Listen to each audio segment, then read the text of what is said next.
दुगो ले मारब तनी एक आध घंटा मुँह में गाज बिक के गिरब।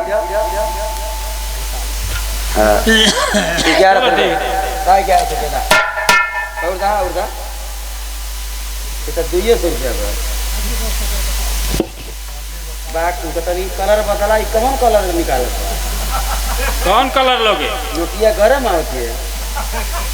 अब वही तनी इहो तो एकदम गर्मी है मशीन ले लेवा का। हाँ मुकला तो बनावा था एक दिन खाती मशीनिया दे देता मुके रद्दा बद कर देती इनके छाप के। एक काम करो थोड़ा ज्यादा मशीन क्या करोगे लेकर के अपने घर मुझे लिवा चलो। अच्छा अच्छा घर में चल के मेरे छपवा वही जितना कहोगे नोट उतना बना दूंगा। अच्छा सही कहा चला ठीक है ठीक है अब जा आप हमारा काम होगा। और सुनो काम तो तुम्हारा हो गया ठीक है लेकिन एक बात और सुन लो जा रहे हो एक रात रुकना है तुम्हें एक रात का मौका तुम्हें मिल रहा है। एक रात रुकबा करब ना ये लेकिन बिरजबार के बाबू से हमारा कनेक्शन है। क्या बिरजबार बाबू से बिरजबार बाबू की फुआ से हमारा कनेक्शन हर साल जाए ना रात भर रुकी ना। चलो ठीक है रात भर का तुम्हें मौका मिल रहा है इधर से जाते जाते शाम हो जाएगी खाना पीना खा करके सो जाना सुबह होगी चाय नाश्ता करके वहाँ चल देना ठीक है।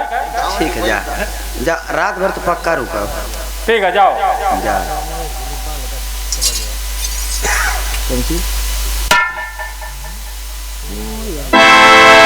अब हम चलते बिरजभार के पास महाराज के पानी और जाते हैं।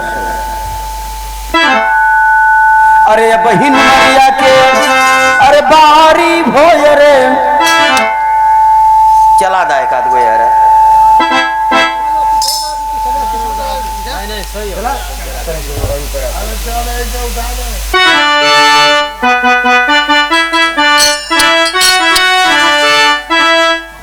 अरे बहिन मरिया के अरे बारी भोज रे बारी भो पियावा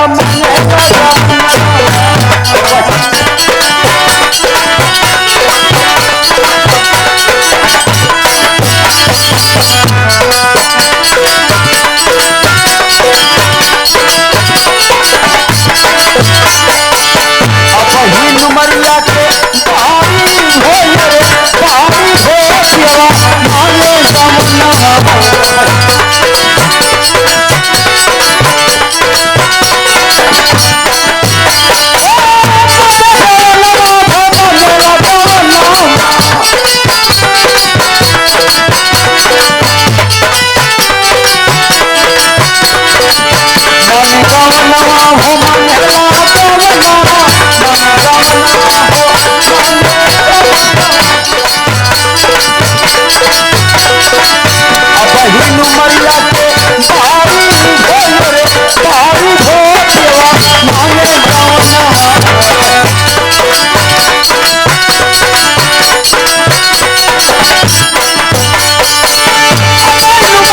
माने जमुना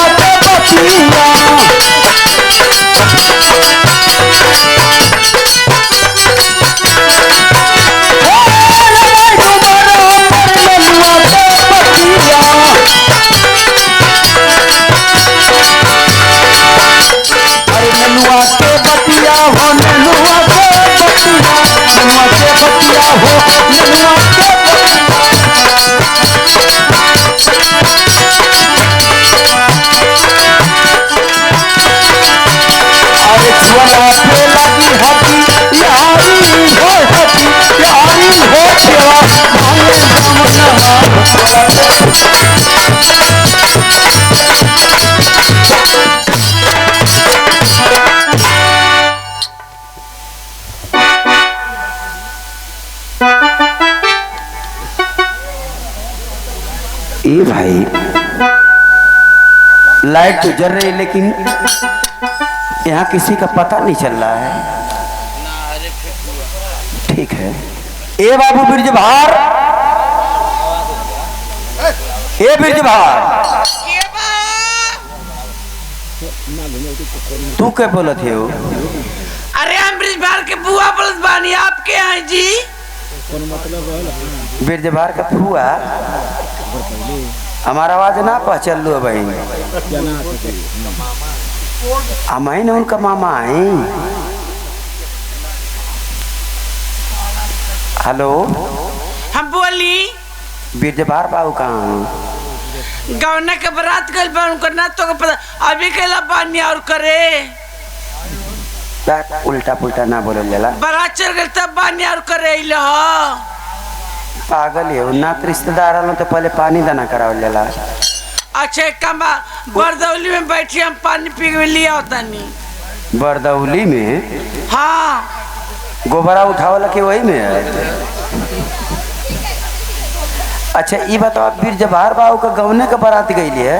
हाँ जी गौने के बारात गई है। तो हद्दा हो गल हमन के पता ना उनका गौने का बारात गई। घरे समय के ये बतावा। हम बाड़ी हमार दादी बाड़ी। तब एक काम करा हम बरदौली में ना बैठब केवाड़ी खोला अंदर आई। नहीं बैठा तो बरदौली में नहीं बरदौली ना हम केवाड़ी तोरा ठंडा लगा था।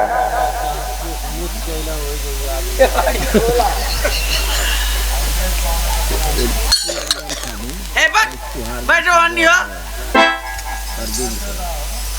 इका तो चल बा अन्य बैठो बरदौली में बुलाई दादी के।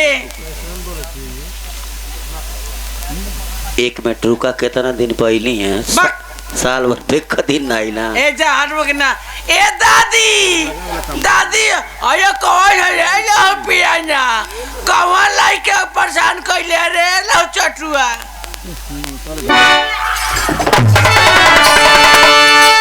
आला पेनु आ टाइम हम तोरनी हम जाते रे तोरी बेटी हुआ की कौआ कर मांस खैले बनी थी है। मुझे नहीं लौकत ना एक काफी लौकत है। छोड़िए जाने दीजिए मैं चल रहा हूँ। साफा बच के नहीं पिटैले से।